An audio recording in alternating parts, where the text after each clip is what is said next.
Apples and oranges and concurrency. Concurrency is not a thing. All 8 billion humans on this planet understand that, except programmers. Overodd example. Someone stands in the middle of the floor. In their right hand, they've got an apple, and in their left hand, they've got an orange.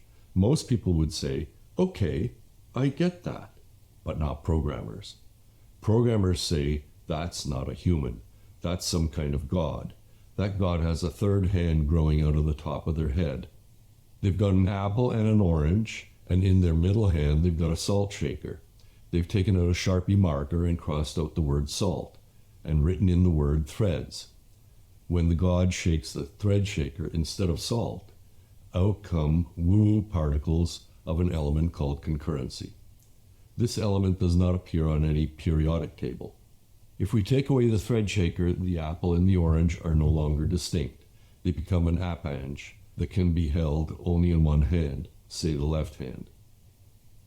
When we sprinkle concurrency onto the appange becomes two distinct things, an apple and an orange.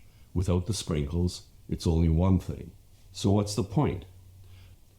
Objects in real life are concurrent and asynchronous. Sometimes you need to synchronize objects. When you need synchrony, you really need it, but not always. Overuse of synchronization leads to epicycles, accidental complexity, and bloatware. CPUs are meant to run single threads, not multiple threads. Call return is not meant to support mathematical functions.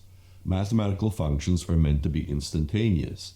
This is something that CPUs can never do. The implementation of thread libraries on top of single-threaded CPUs is simply an academic showpiece that involves towers of epicycles, makework, self-flagellation, and accidental complexity.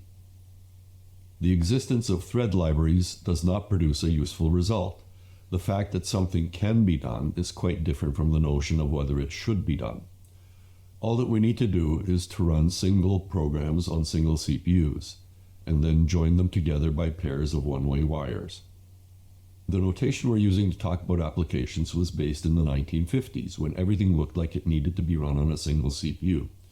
CPUs were so expensive that we had to timeshare them. Today, though, we have multiple CPUs. Say, in one hand we have a Raspberry Pi, in the other hand we have an Arduino. We run a Tetris program on the Raspberry Pi, on the Arduino we run a mail client.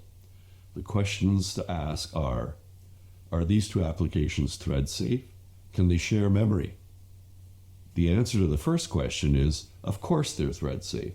The applications are on separate decoupled CPUs. The answer to the second question is no. The apps are on separate CPUs. The applications cannot share memory. If the applications were on the same CPU, then the answer would be, well, there's a bunch of gotchas in trying to fake out this woo-woo particle called concurrency.